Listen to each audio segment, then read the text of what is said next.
Ok, então, boa tarde a todos, sejam todos muito bem-vindos, né, a esse encontro que a gente espera tanto, né, uma vez ao mês nós temos essa atividade. Então, hoje o João Bento e a Ana estão de férias e impossibilitados de fazer a abertura, então vou fazer uma abertura rápida, depois eu vou chamar a professora Adriane para falar um pouco também. Mas gostaria de apresentar a vocês o professor Dr. Paulo Arruda. Ele é biólogo, docente da Unicamp desde 1976, no Departamento de Genética e Evolução do Instituto de Biologia. Na Unicamp, ele iniciou suas pesquisas na área de genética fisiológica de plantas, né? Foi coordenador do CBMEG, da Unicamp, onde atuou no desenvolvimento de grupos de pesquisa em biologia molecular, e o seu tema de pesquisa principal é a regulação da expressão gênica de plantas.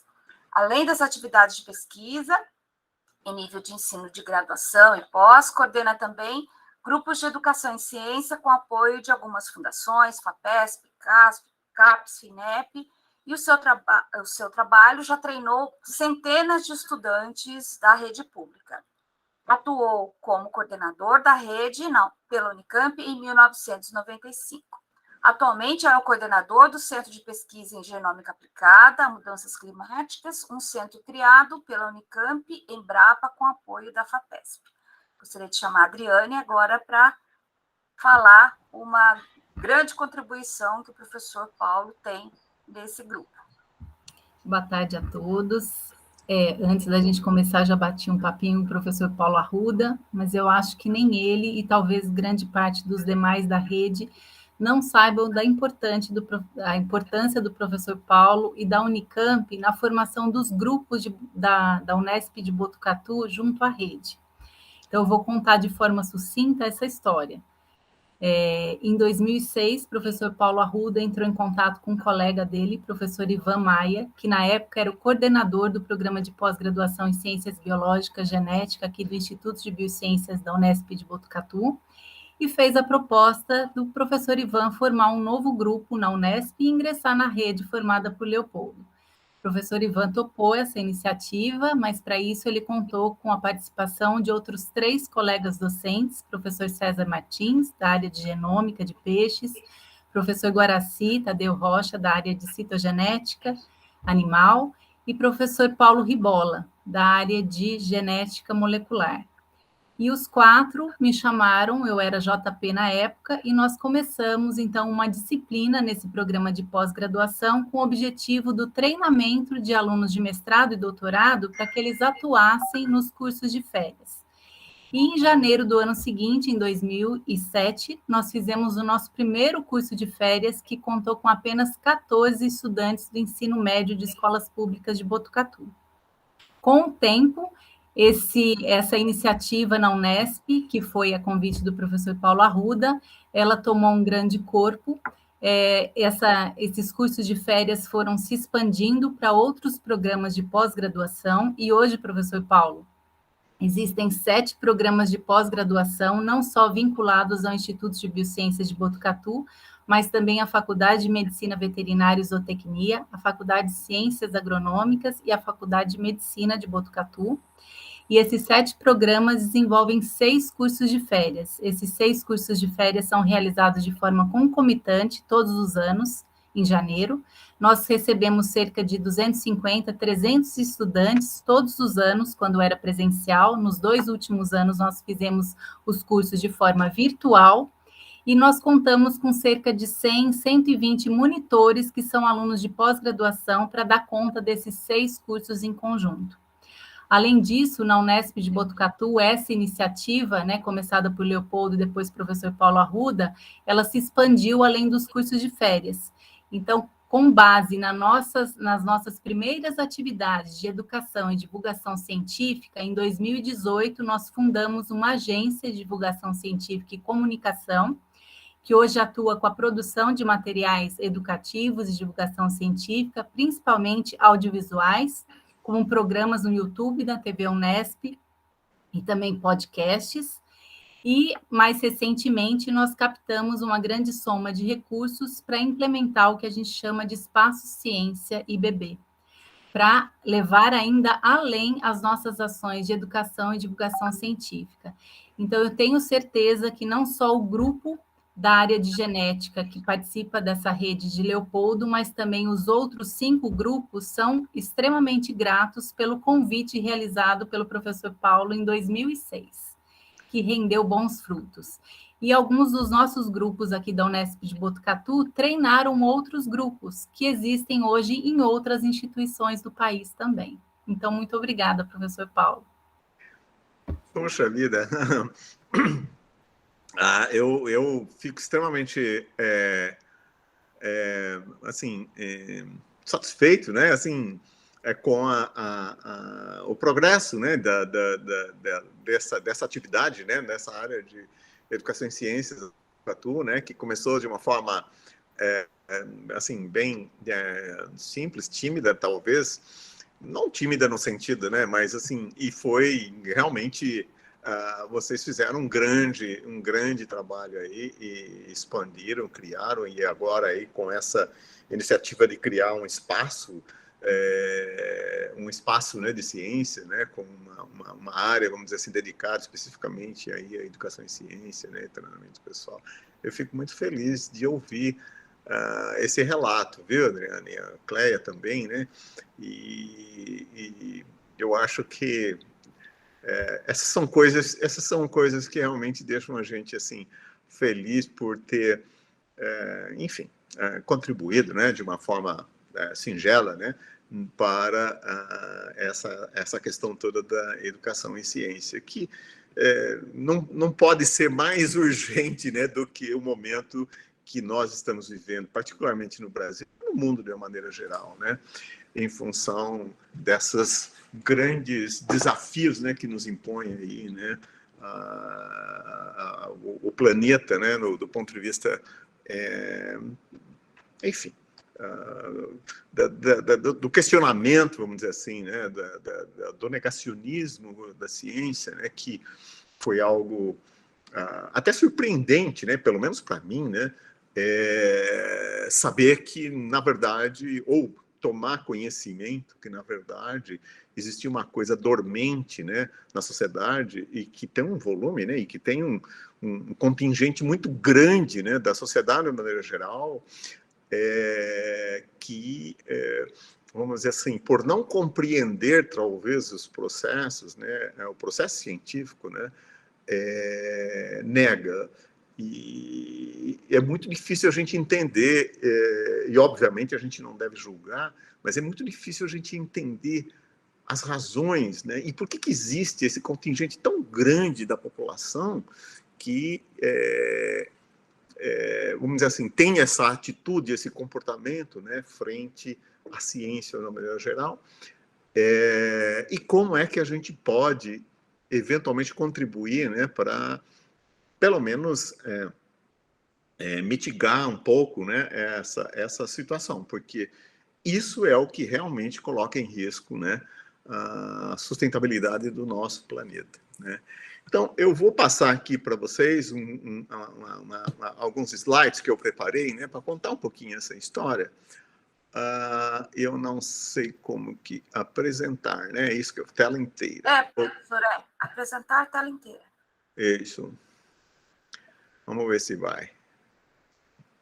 Foi. Tá vindo. Vamos ver. Aí o senhor pode clicar lá e colocar no modo apresentação. Aí, perfeito. Ok. Excelente. Um minutinho só, é que, na verdade, ela tá, deixa eu ir lá no começo. Ok, então, tela inteira. Ok, tá ok para vocês? Tá ótimo. Então, eu vou falar um pouquinho sobre o projeto em si, né? Como que essas coisas surgiram e tudo mais, né? Educação em ciências, né? E vou falar um pouquinho de como que a gente hoje contribui, de alguma forma, né? Com uma parte, né? Um compartimento, vamos dizer assim, né? Dessas questões relacionadas a mudanças climáticas, né? Do ponto de vista, né, do conhecimento, da nossa formação e do nosso conhecimento em genética, em biotecnologia e assim por diante, né? Mas eu queria primeiramente contar um pouco da história, né, de como que essas coisas aconteceram, né? O encontro, né, que eu tive com o Leopoldo, né, isso foi no meio, né, da década de 90, né, quando eu fiz um pós-doutorado, eu fiz doutorado na Unicamp, depois eu fiz um pós-doutorado na Inglaterra, né, e voltei da Inglaterra, e fiquei, assim, um tempo enorme, né, pensando, enorme não, mas um tempo pensando o que eu ia fazer aqui no Brasil para tentar desenvolver uma área que eu tinha muito interesse, né, que era, na época não se chamava genética molecular, chamava-se genética bioquímica, né, que era tentar entender, vamos dizer assim, as vias metabólicas, etc., do ponto de vista da genética, né, de mutações que ocorrem aqui nos mais diversos organismos e que tenham, enfim, causam alterações metabólicas, etc. E tal, né? E, obviamente, né, o meu treinamento era em plantas, eu queria entender. E aí eu falei, putz, mas como é que eu vou fazer isso aqui no Brasil, né?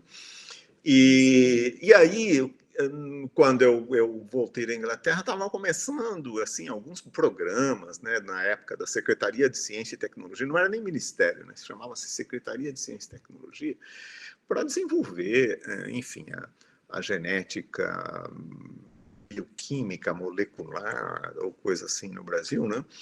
E então eu tinha um programa que chamava PEDCT, né, que é Programa de Apoio ao Desenvolvimento Científico e Tecnológico, né, da Secretaria de Ciência e Tecnologia, e eu cheguei e falei, bom, eu vou escrever um projeto, né, não tenho laboratório, não tenho nada, né, e então eu vou escrever um projeto e ver se eu consigo consigo o projeto para montar um laboratório, né? E escrevi um projeto, né?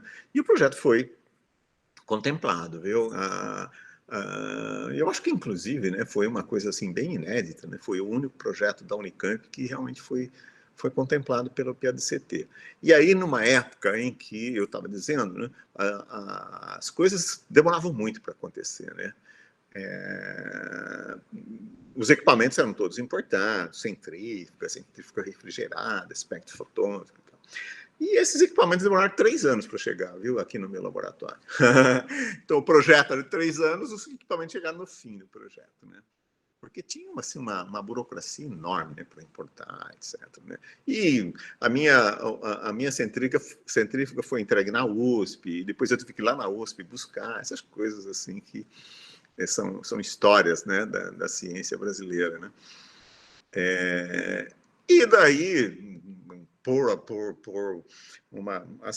o nosso projeto acabou se desenvolvendo e as coisas aconteceram e os resultados foram bacanas, etc. E aí eu fui convidado para participar de um comitê do PADCT. Nesse comitê era para fazer os editais para a próxima chamada, né?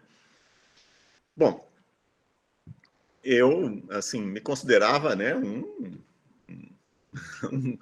um jovem, né, no processo, né, e eu fui uma vez numa reunião, né, eu acho que foi em Brasília, né, e desse comitê, né, não tinha a menor ideia dessas coisas, né, como é que participava, né, não sabia nem me comportar direito, né.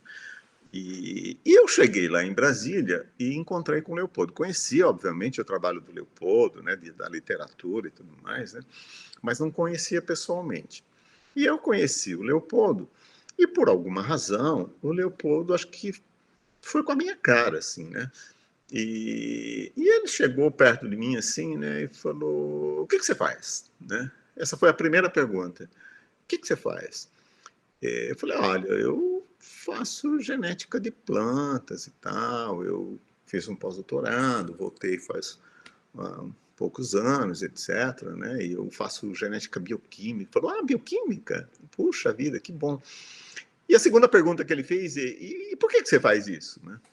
Qual a razão de você fazer isso? Bom, e aí entabulamos uma conversa e tal, e aí a reunião do PEDCT, do comitê, sobre como fazer, escrever as linhas, né, os parágrafos dos editais, etc. E aí, num determinado momento, o Leopoldo falou assim, olha, tá muito chata essa reunião, né? Muito chato tudo isso. Vamos fazer o seguinte, vamos sair meio de fininho aqui, vamos caminhar lá fora? E foi assim que a gente fez mesmo, né? A gente saiu meio de fininho. Era um comitê grande, tinha sei lá, umas 20 pessoas, mais ou menos, né? 2 a mais, 2 a menos, acho que eles não deram muita, muita falta. E assim começou. Nós fomos caminhar na rua, caiu não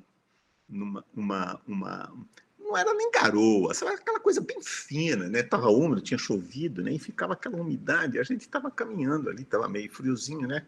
Embora Brasília seja quente e úmido, né? E a gente foi caminhando. E a gente foi caminhando, conversando, e ele falando das coisas, etc. e tal. E aí ele falou, nossa, que bacana e tal. Você não quer visitar o nosso laboratório lá no Rio de Janeiro e tal? A gente vai fazer um curso de férias, né? A gente faz o curso de férias, etc. E quem sabe, né? Você se interessa, né? E isso vai lá. Bom, e assim foi. E eu fui lá participar de um curso de férias lá no laboratório do Leopoldo. Foram 2 semanas, fiquei lá. Eu acho que foram alguns dos alunos do meu laboratório também, né? E a gente ficou lá participando e tal, e a gente achou bacana pra caramba, né? E aí o Leopoldo falou assim, por que você não leva essa ideia para Campinas, né? Implanta lá, né? E eu falei, bom, mas eu tenho um pouquinho de dinheiro para fazer pesquisa, tá? Não tem muito dinheiro de fazer projetos assim, né? E aí conversamos com a Fundação VIT, né, que era a principal financiadora dos cursos de férias lá no laboratório do Leopoldo. Não me lembro mais o nome da diretora, né? Gostava muito do Leopoldo, né? E aí fomos conversar, né? E também ela gostou, acho que foi com a minha cara também e tal, né? E aí foi. Bom, nesse ínterim desse curso, né? Nesse ínterim não, durante esse curso também a gente conversou sobre ciência, sobre pesquisa e tal, né? E aí o Leopoldo falou, por que a gente não faz um projeto para o PADCT, né? Para a gente estudar a TPase de planta. Falei, tá bom, vamos fazer. Sentamos lá, escrevemos e mandamos para o PADCT e o projeto foi aprovado. E aí a gente começou a estudar também a TPase de planta. Olha só. Bom, e assim foi então que começou uma longa parceria com o Leopoldo, né? Onde tinha um componente da ciência, né, convencional, vamos dizer assim, né, a ciência da bioquímica, né, e aí alguns alunos do Leopoldo vieram aqui para o meu laboratório, ficaram aqui, e a gente tentava fazer, isolar. A ideia era, olha só, né, a audácia, né, era clonar, expressar a TPase de plantas e fazer toda a parte de proteína recombinante, etc. Assim. E o pessoal veio para o laboratório, aí foi uma diversão, né? E as coisas não saíram muito bem na parte de pesquisa, mas a gente conseguiu grandes resultados, né? E assim foi que começou a parceria com o Leopoldo, né? A influência do Leopoldo na formação aqui do pessoal. E aí a gente, então, começou esse projeto de novos talentos aqui da Unicamp, né? E com financiamento da Fundação VIT. Depois a gente escreveu o projeto para a FAPESP, para o FINEP, para a CAPES, para a FAPESP. E conseguimos tudo, viu? Veio dinheiro e tal, e a gente tinha dinheiro para pagar os professores, os alunos, e convidávamos palestrantes nacionais, internacionais, e foi aquela diversão, né? E eu ia de vez em quando lá para o laboratório do Leopoldo. O Leopoldo veio várias ocasiões, né, nos nossos cursos de férias, fazer palestra aqui na Unicamp e tudo mais, né? E assim isso foi progredindo. E essa iniciativa, então, que a Fundação VIT, né, estava encerrando as suas atividades aqui no Brasil, na América Latina, acho que em geral, viu? E eles falaram, olha, a gente não vai fechar, né? Mas a gente tem um recurso, um dinheirinho que ainda dá para investir e fazer. Então, só que a gente queria que vocês expandissem, né, essa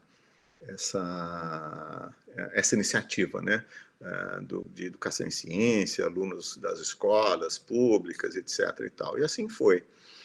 E então esse dinheiro foi, a Fundação VIT deu esse dinheiro e depois isso foi então expandiu para um número não muito grande de grupos de pesquisa, etc., e foi embora. E aí, de vez em quando, a gente discutia também sobre a TPase de planta, né? Mas, na verdade, o assunto mais importante sempre nas nossas discussões era a educação em ciência. E assim foi. E que eu aprendi com o Leopoldo a olhar, vamos dizer assim, um pouco mais sobre a essência, né, do processo, né, vamos dizer assim, científico, né, vamos dizer assim, do sentimento que aqueles que atuam na atividade, né, do fazer ciência, né, aquele sentimento, aquele algo mais que está, vamos dizer assim, um pouco talvez acima ou mais elevado do que simplesmente os resultados, a estatística, as repetições e assim por diante, né? E foi assim que eu aprendi a olhar e aprendi com o Leopoldo esse olhar de, olha, acho que aquele mecanismo funciona desse jeito. A gente vai fazer experiência, a gente vai fazer os experimentos só para desencargo de consciência, mas que funciona assim, funciona. Mas como é que funciona? Mas como é que você sabe que funciona assim? Ah, porque eu estou sentindo aqui dentro, né, do meu espírito, do meu coração, aqui eu estou sentindo que é mais ou menos assim que funciona. Bom, esse sentimento é que eu tentei passar sempre, né, para os meus estudantes e tudo mais, né?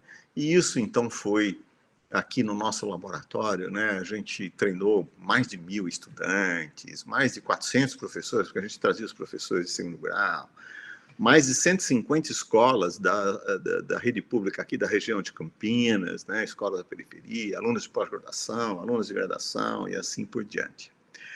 E eu gostaria de passar um videozinho aqui que traduz um pouco essa coisa do sentimento, né, da ciência, esse sentimento que o Leopoldo tinha, né, e que eu sou grato de ter aprendido com ele, né, a esse feeling, essa coisa que está eventualmente acima, né. Então eu vou passar esse vídeo aqui que fala do...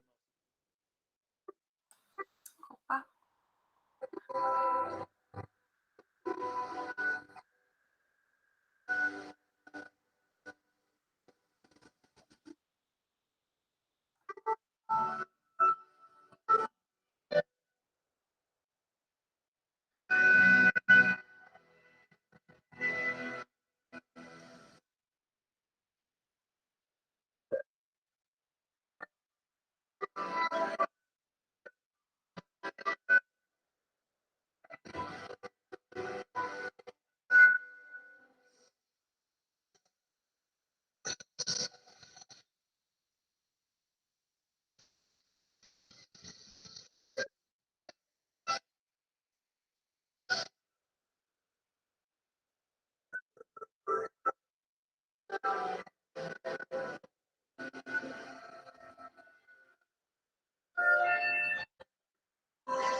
Bom, espero que vocês tenham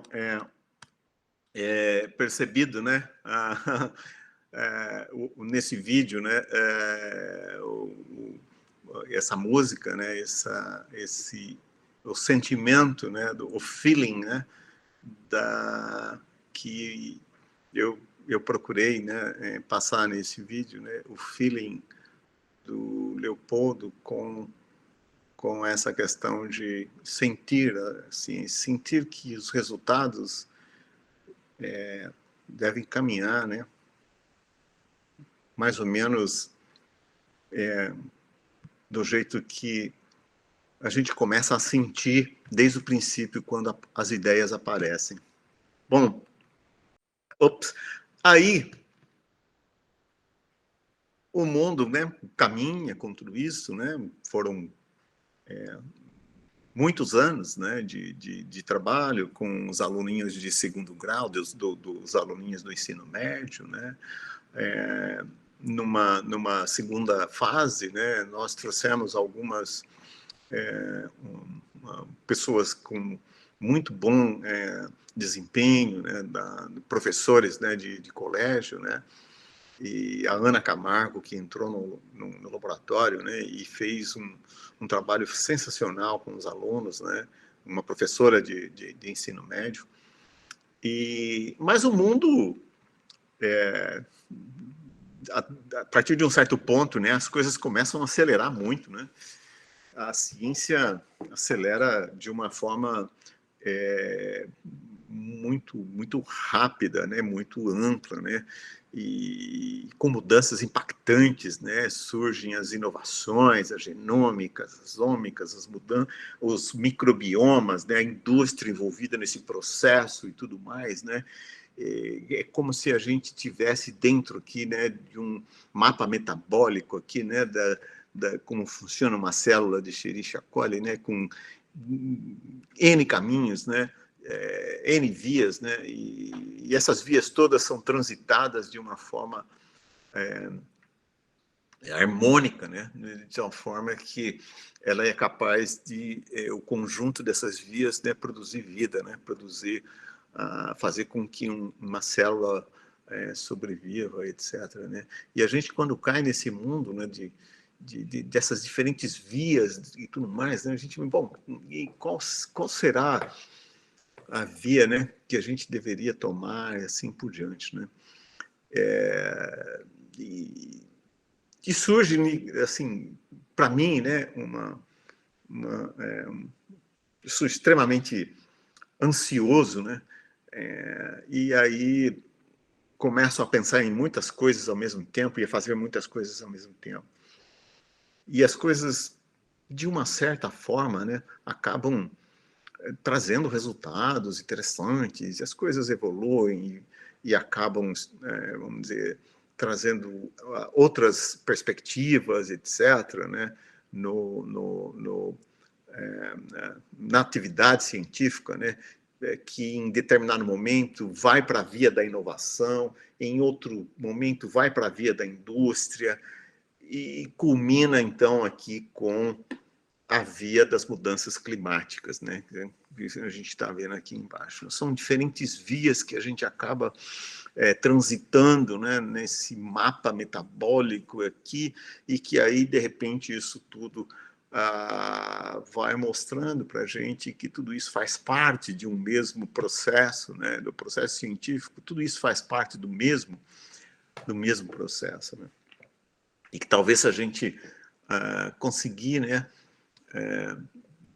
levar isso de uma maneira harmônica, né, talvez a gente consiga resultados mais interessantes, né? E aí surge, então, a questão das mudanças climáticas, né? Que é um tema, não é novo, né? Mas ele assumiu, vamos dizer assim, uma importância, um papel de destaque nos últimos, talvez, 10 anos, né? Ou um pouco mais, 10, 15 anos, né? Principalmente com o IPCC, né? E tudo isso, e a sociedade, né, global passa a olhar, então, o planeta de uma outra forma, né? Quer dizer, todo mundo começa a sentir, né, que o planeta está esquentando, e quando o planeta esquenta, causa distúrbios, etc., que afetam a vida das pessoas, a população aumenta, né, de uma forma, não sei se talvez um pouco mais acelerada e tudo mais, né? E aí, então, me surge aqui na minha... As coisas vão acontecendo meio que por acaso, podem ter certeza disso. Por acaso surge aqui na minha frente, né, uma oportunidade de criar um centro de pesquisa novo, né, uma parceria entre a Unicamp e a Embrapa, né, que é a Empresa Brasileira de Pesquisa Agropecuária. E aí cai na minha frente, né, no meu colo, né, o desafio. O desafio de como que você pode contribuir com a ciência para resolver, ou pelo menos contribuir para resolver a produção de alimentos de forma mais sustentável e enfrentando os desafios das mudanças climáticas. E aí é o problema, né? Quer dizer, para fazer isso, produzir alimentos de forma sustentável para 10 bilhões de pessoas que estarão aqui habitando esse planeta por volta de 2050, a gente vai ter que fazer nos próximos 50 anos tudo que foi feito nos últimos 10 mil anos. Ou seja, todo o conhecimento científico, enfim, a tecnologia, tudo que foi feito nos últimos 10 mil anos, a gente tem que fazer a mesma quantidade de produção de conhecimento novo, né, nos próximos 50 anos. Por quê? Porque a população vai aumentar. Hoje você tem praticamente 1 bilhão de pessoas passando fome no mundo. 70% da água doce existente no mundo é utilizada para fazer alimento, né, para alimentar, né, os 7 bilhões de pessoas que já existem. 40% do emprego no mundo está na agricultura. 30% das emissões de gás de efeito estufa vem da agricultura. E existe uma ideia de que a gente precisa aumentar em 20% a produção de alimentos, tem que diminuir em 20% a redução da emissão de gás de efeito estufa, a redução da pobreza rural, etc. Tudo isso num ambiente que você tem que produzir mais com menos. Menos água, porque vai ter menos água, né? Vai esquentar, vai ter menos água, a temperatura vai aumentar. Menos fertilizantes, quer dizer, tem que usar menos fertilizantes químicos, porque senão você polui e torna o planeta inabitável, né? E usar menos pesticidas, né? Porque hoje 90% do alimento que a gente utiliza, né, no mundo, né, eu estou falando isso em termos globais, eles só existem porque se usa massivamente pesticidas, né, para matar os bichos, senão os bichos comem. E tudo isso porque a gente se conscientizou de que a humanidade depende de cinco plantas, né? Tudo que a gente come. 80% a 90% da energia que consumimos vem de arroz, milho, trigo, soja e cana-de-açúcar. Qualquer outro alimento básico que a gente come, carne, leite, ovos, né, de uma certa forma é milho, soja, transformado nesses outros alimentos. Então, isso aqui é a base. Agora, como é que a gente vai fazer se, de repente, as mudanças climáticas têm um efeito de reduzir a produção, como de fato acontece, né? Isso aqui, olha, é a produção de milho no Brasil, na safra 2015-2016, com a temperatura aqui no centro-oeste aumentando, né, bem no centro aqui do Brasil, onde se tem uma grande produção, e tem um efeito brutal na redução da produção, por exemplo, de milho, né? Isso foi em 2015, 2016. Na safra de 2020, 2021, 2022, o efeito foi muito maior. Isso que nós estamos vendo hoje, o efeito é muito maior. É quase que o dobro na redução. E isso eu estou falando só milho, mas tem outras coisas. Então, o que acontece quando você tem esse impacto, né, da mudança climática? Aumenta o preço, etc. E tal, né? E no final do dia vai ter mais gente passando fome do que... E como é que você faz, então, para resolver isso, né? Então, a gente tem esse desafio, né? Olha assim, talvez... Ou é só a ciência que pode fazer isso, né? Por exemplo, olha, a gente sabe que tem plantas que vivem no cerrado aqui, né, nas regiões aqui dos campos rupestres, que elas ressuscitam, elas ficam aqui meses sem nenhuma chuva, elas secam a folhinha, mas depois quando chove ela ressuscita, não é que ela brota. Essas folhas que estavam secas ficam verdes. E do lado dessas plantas tem outras da mesma família que nunca secam. Elas são sempre verdes.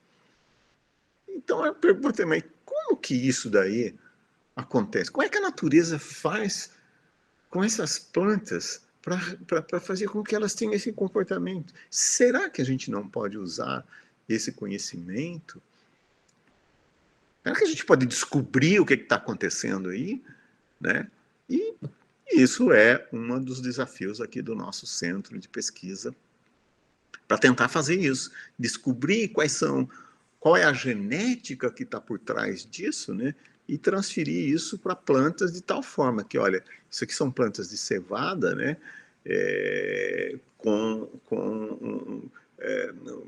Conhecimento extraído, né, dessa observação e desse estudo, né, de como é que as plantas se comportam na natureza.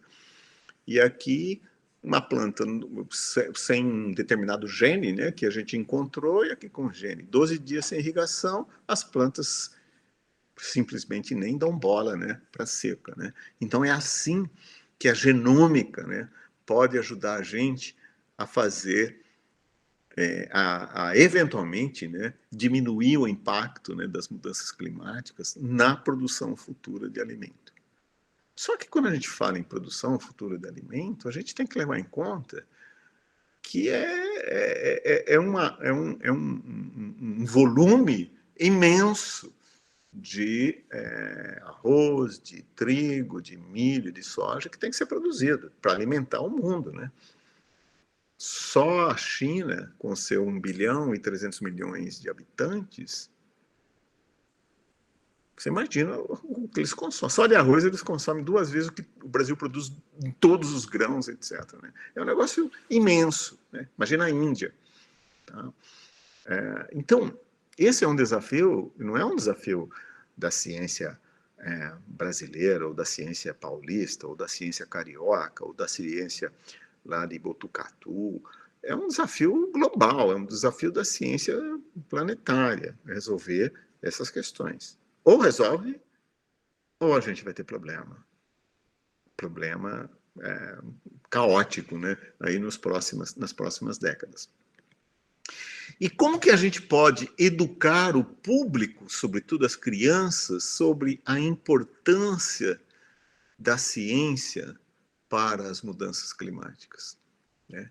Então, aqui no nosso centro também, né, principalmente em função, né, do que a gente aprendeu nessa questão toda de educação para a ciência, a gente tem várias iniciativas, né, mas a gente investe bastante na questão da comunicação, né, sobretudo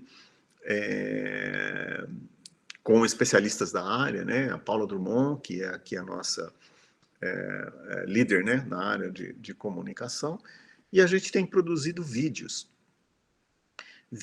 que mostram o que a gente pode fazer para, vamos dizer assim, tentar, né, de uma certa forma, educar a população, sobretudo as crianças, né? Esse vídeo foi, como eu disse, esse vídeo foi lançado agora no dia 16 de março, que foi o dia da conscientização mundial, né? Dia Mundial da Conscientização das Mudanças Climáticas. Beleza? Então, eu vou ver se eu consigo passar aqui. Vamos ver. A produção de alimentos para sustentar a crescente população humana dependerá cada vez mais de variedades agrícolas capazes de produzir mais num planeta submetido às adversidades impostas pelas mudanças mudanças climáticas globais: seca, altas temperaturas, inundações, ondas de pragas e doenças serão os desafios a serem superados para alimentarmos adequadamente a população mundial. Ao mesmo tempo, a agricultura terá que ser mais sustentável, ou seja, produzir mais com menos água, menos fertilizantes e menos pesticidas.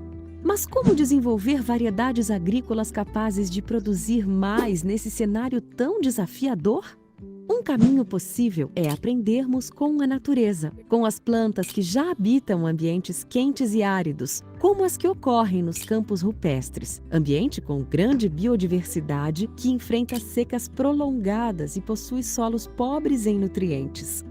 Os cientistas do Centro de Genômica Aplicada às Mudanças Climáticas, o GCCRC, pesquisam os genomas de algumas plantas dos campos rupestres e de micro-organismos associados a essas plantas para encontrar genes relacionados à tolerância à seca. Esses estudos procuram desvendar os mecanismos genéticos naturais dessas plantas que possam ser utilizados para produzir novas variedades agrícolas. Por meio de sofisticados programas de computador, os cientistas do GCCRC estudam milhares de genes dessas plantas para identificar aqueles envolvidos na tolerância à seca. Uma vez identificados e definidos seus modos de ação, os cientistas estudam como adaptar ou transferir essas funções para culturas agrícolas, como o milho, a soja, o feijão, o arroz, entre outras. Tecnologias avançadas de biologia molecular e edição genômica são utilizadas para modificar células das plantas que posteriormente transformam-se em plantas regeneradas, que são então cultivadas em frascos contendo meio de cultura, em câmaras especiais com iluminação e temperatura minuciosamente controladas. Estas plantas são aclimatadas e transferidas para grandes estufas de cultivo de plantas, onde crescem até atingir a fase de produção de sementes. As sementes dessas plantas passam então por análises genéticas e genômicas para que os cientistas do GCCRC possam verificar se as modificações genéticas ocorreram de forma correta. Experimentos elaborados que incluem análise do comportamento fisiológico em tempo real investigam se as centenas de plantas geneticamente modificadas se tornaram tolerantes à seca ou se são capazes de utilizar os nutrientes mais eficientemente, como as plantas nativas dos campos rupestres. Durante os experimentos, apenas as plantas mais tolerantes à seca e calor são selecionadas. A última fase dessa complexa engrenagem de pesquisa científica é a avaliação da produtividade no campo. A experimentação agrícola certifica que as plantas geneticamente modificadas são capazes de produzir mais, mesmo quando submetidas a condições de alta temperatura, pouca chuva e irrigação. E é assim que as pesquisas realizadas pelos cientistas do GCCRC contribuem para a segurança alimentar do futuro, desenvolvendo variedades mais adaptadas às intempéries impostas pelas mudanças climáticas e capazes de produzir mais com menos água, fertilizantes e pesticidas. Ok, muito obrigado. Então, voltando, estão vendo a apresentação? A sua não, professor. Tem que Então colocar de novo, lá nos 3 pontinhos. Ok. Tela inteira.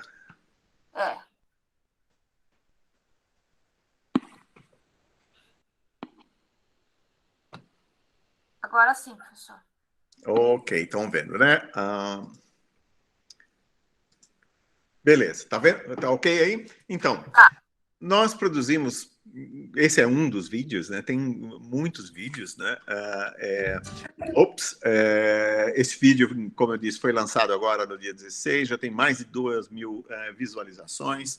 E essa é uma forma, né, que a gente, enfim, utiliza, né, para fazer a divulgação, então, do trabalho e tentar transmitir para a população de uma forma bem simples, né, para como que a ciência pode ajudar a resolver essa questão da produção de alimentos, né, de forma mais sustentável, né, e enfrentando essa questão das mudanças climáticas.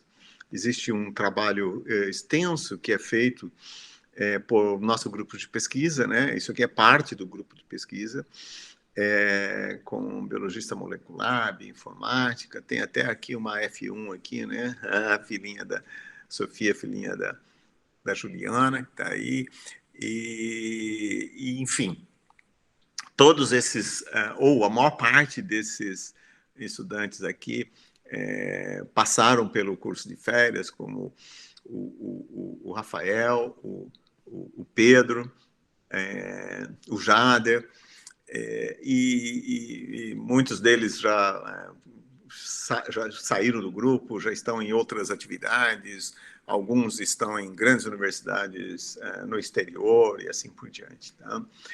Então, gente, essa é a mensagem, né, que eu queria passar, este é o nosso projeto, aqui as nossas redes sociais, o nosso site, né, que pode ser acessado para aqueles que tiverem interesse em entender um pouquinho mais sobre este processo, sobre o nosso centro. Tá? Então, eu gostaria aqui agora de parar a apresentação, né, caso alguém tenha alguma pergunta, mas, novamente, né, para encerrar, eu gostaria de dizer que tive uma imensa sorte de ter encontrado com o Leopoldo numa reunião lá no começo ou meio da década de 90, numa reunião do comitê do PADCT, e que, no fim, acabamos os dois saindo desse comitê, né? Porque o Leopoldo, né, dizia, isso é muito chato, né? Tem que ficar escrevendo regras, é muito chato, né? Então, e a gente acabou fazendo, influenciando, entusiasmando outros grupos, né, a participar, etc. E muitas outras coisas aconteceram no nosso centro de pesquisa aqui, e evoluiu de uma forma muito grande, né, e com influência, né, do trabalho, então, do Leopoldo nessa questão toda de sentir a ciência, transmitir a ciência, né, e o que está acima, né, do processo, né, do fazer científico. Muito obrigado aí pela oportunidade, Cleia, e agradeço demais, viu, vocês terem me convidado, né, e para apresentar aí a minha contribuição singela aí a esse processo todo. Obrigado. Excelente, professor. Nossa, maravilhoso conhecer essas histórias. E, assim, duas coisas que eu queria colocar, né? O Wagner acabou tendo que sair, mas ele colocou, né? Acho que o senhor colocou exatamente o que é importante para que os coordenadores de grupos como esse, né, eles tem que ser realmente grandes pesquisadores, para que eles possam contaminar e passar essa vontade de pesquisar e vontade de buscar, né, para fazer parte desse grupo, né? E infelizmente, eu já tinha confessado para a Vivian, né, eu não tive a oportunidade, mas cada vez que eu vejo alguém comentando do professor Leopoldo, eu acho que ele tinha capacidade de pegar os jovens, né, porque ele gostava de trabalhar com jovens, de pegar aqueles jovens e mudar a cabeça deles, né? Então, quando ele sai de uma reunião chata como essa e pega um jovem pesquisador para mostrar, né, o que pode ser feito, então ele era meio bruxo, né, de pegar essas pessoas centrais e fazer isso. Então, assim, parabéns, professor, foi muito bonito escutar essa história. Obrigado. Não sei se alguém tem alguma pergunta. A Diane está aqui, tem a mão levantadinha, ela quer fazer uma pergunta, professor. Dijane. Oi. Dijane, você pode abrir o seu microfone? Ela Está está... tendo dificuldade de falar. Ok. Aqui. Opa, agora abriu. Eu gostaria de parabenizar o seu trabalho e gostaria de saber se tem disponibilidade de nós divulgarmos esse vídeo. Qual o link e como a gente Sim, poderia divulgar amplamente. sim. A nossa coordenadora de comunicação, que está aqui, ou estava, acho que ela deu uma saída, vai mandar para vocês todos os links, né, de todos os vídeos. Tem um outro centro também que a gente coordena aqui na Unicamp, que é na área de médica, né, na área farmacêutica, e ela vai mandar para todo mundo esses vídeos, né. Normalmente são vídeos desta natureza, assim, né, com uma linguagem muito simples, que sobretudo tem, vamos dizer assim, a intenção, né, de ser visto por crianças ou por jovens, assim, né, para entender um pouquinho esse processo. Mas a gente manda para vocês, viu? Nós vamos mandar isso no e-mail da Cleia, viu, Cleia? Pode ser, eu divulgo. A gente manda os links e tudo, né? Dos websites, dos vídeos e tudo mais, né? Podcasts e toda essa coisa, e a gente manda para o e-mail da Cleia, ela divulga aí para vocês. Pode deixar, professora, eu divulgo. Muito obrigada. Opa! A fila agora tem a professora Vívia. Paulo, primeiro parabenizar, isso acho que todos vão dizer, né? Mas é porque foi ótima a sua palestra. E seu trabalho é maravilhoso. E a parte dos vídeos, de uma clareza, são bonitos, são claros, é tudo de bom. Então, realmente, eu fiquei deslumbrada com isso. A outra coisa, eu só queria contar um pedacinho, porque Paulo Arruda disse que começou muito jovem, né? E antigamente, logo no início, Leopoldo fazia os cursos de férias, que o Paulo Arruda foi a primeira pessoa a começar a criar a rede, quer dizer, antes dele era Leopoldo, né?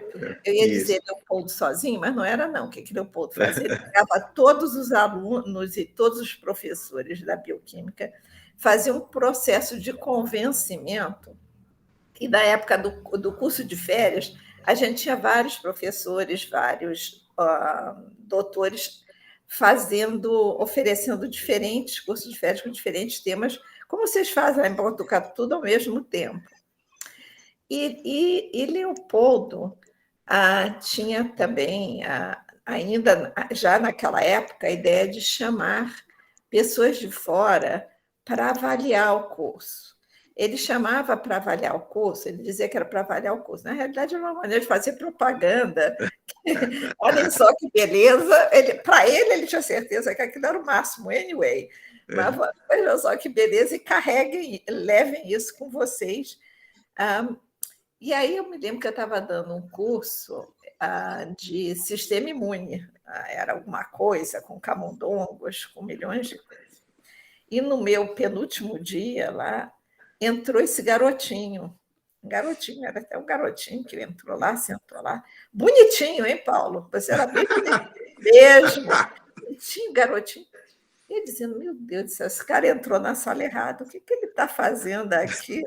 Olhando esses espelhos, porque eu não levei absolutamente a sério que você pudesse ser um pesquisador, né? E depois acabou o dia, etc.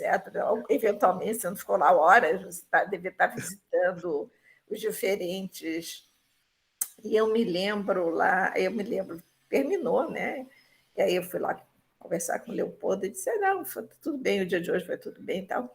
Mas eu acho que entrou uma pessoa na sala errada, assim, um rapazinho entrou lá, ficou lá, assistiu um pouquinho, não sei o quê, depois ou achou aquilo muito chato, ou percebeu que estava na sala errada e foi embora. Aí Leopoldo falou para mim, é um grande pesquisador. Ele pode parecer muito jovem, pode ser muito jovem, mas isso não diminui o fato dele ser um grande pesquisador. Então, eu fico muito contente Tantos anos depois, meu Deus, tantos anos. Isso foi nos anos 90, né? Isso, no começo, né? 30 anos, muito mais do que isso. Por aí. E ver que o garotinho, que eu não levei a menor fé, né? Todo assim, todo rapazinho, era um grande pesquisador. E é um grande pesquisador. Você está de parabéns. Obrigado, Vivian, por você lembrar isso, né? Realmente é isso, né? Eu tive muita dificuldade no começo mesmo, né? Porque ninguém realmente dava bola, né? Eu fui numa reunião aí, né? Mais ou menos nessa mesma época, numa reunião aí na Fiocruz, né? Com os grandes caciques da ciência, né? E me convidaram para ir, né? E aí, os grandes caciques da ciência, da biotecnologia, estavam lá reunidos, etc., e olharam assim para mim, e acho que pensaram a mesma coisa. Esse cara aqui entrou no lugar errado. Mas foi divertido, foi divertido. Obrigado pela lembrança, Vivian. Foi bom te ver, de verdade. Foi bom te ver. Muito bom. Que bom. Temos a Helena agora. Jane, você vai fazer outra pergunta, que sua mão está levantada? Não. Então tá. Vamos. A Helena Obrigada. Barbosa, pode falar. Não, só quero agradecer. Pessoal, boa tarde. Eu peço desculpas porque eu tive que fazer um translado. Eu ainda estou dentro do carro esperando para poder fazer para parabenizar o professor Paulo. Me apresentando, professor Paulo, eu sou Helena, sou pesquisadora do Centro de Pesquisa em Obesidade e Comorbidade do ACRC, aqui do Instituto de Biologia da Unicamp, e faz pouco tempo que eu faço parte da rede, acho que faz desde 2017 ou 2018, e eu queria, parabenizar, além de parabenizar a sua apresentação, ressaltar ainda mais a importância da participação dos nossos pós-graduandos em todos esses projetos, ideias malucas que a gente acaba tendo, que não tem nada a ver muitas vezes com os projetos de pesquisas deles, mas eles acabam se envolvendo porque eles acabam reconhecendo a paixão que a gente tem por esse tipo de atividade. E aí eu queria lembrar que a minha aluna Gabriela, de doutorado, quando ela foi em um dos encontros, foi em Cuiabá, Clélia, foi em Cuiabá, acho que foi em 2018, e o que aconteceu? Campo Grande? Isso, em Campo Grande, desculpa, foi em Campo Grande. E ela voltou tão maravilhada com aquilo, ela falou assim, nossa, Helena, agora eu estou entendendo o porquê de a gente desenvolver essas atividades, esses projetos. Então, Clélia, a bruxaria continua rolando solta, o grupo em si continua promovendo esse envolvimento de uma forma tão eficiente, e tão bonita que a gente continua até hoje com os projetos. E é muito fácil a gente cativar alunos, por exemplo, como a Gabriela, que presenciou e se envolveu com o projeto de muita gente da rede, e se maravilhar e poder abraçar e se aderir assim com tanto afinco. Então, só queria dizer, Clélia, que os bruxos estão ativos aqui no RNEC. Não é só o professor que conseguiu captar mais gente. Então, parabéns, professor, e Obrigado, parabéns de novo ao grupo. Helena e Paulo, eu tenho uma informação bem fresca para vocês, viu? Eu fui procurada pelo pró-reitor de extensão de vocês, e ele está muito interessado em retomar os cursos de férias na Unicamp. Ele vai conversar com o pró-reitor de pesquisa e pós-graduação, desculpa, e ele está muito interessado. Então, ele está querendo realmente voltar, Quer dizer, ele ficou bastante impressionado com as atividades em Botucatu, na Unesp, e ele está realmente muito empenhado em voltar e levar assim, essas ações de novo para a Unicamp, ser o centro das ações. Ótimo, eu acho muito que bom. Vocês têm aí um gestor que também está querendo que isso seja retomado, e expandido, Eu acho bacana, muito bom mesmo. Sim, muito Clélia, bom. Eu cheguei a conversar com ele a respeito, ele me procurou, e nós conversamos, eu me coloquei à disposição também, caso possa contribuir com algum tipo de edital que venha a sair, Parece que pode ser que tenha alguns editais, e isso só soma-se, a nossa vontade de desenvolver esses projetos. Obrigada Ótimo, mais uma vez, excelente, pessoal. muito bom. Um abraço. Um abraço. Então é isso, professor. Muito obrigado, Muito obrigada. Clélia. Muito obrigado, Adriane. Muito obrigado a todos pela oportunidade de revê-los, Viviane. E, enfim, como eu disse, eu estou envolvido em muitas coisas, mas a atenção, vamos dizer assim, a questão da educação e ciência continua firme. E muito provavelmente a gente vai trazer novidades aí, eventualmente tentar estimular aí, né, outras iniciativas aí, quem sabe dentro da rede. Beleza? Muito obrigada, professor. Obrigado Muito obrigada aí. mesmo. Obrigadão. Até mais. Então, tá. Tchau, tchau. Muito obrigada.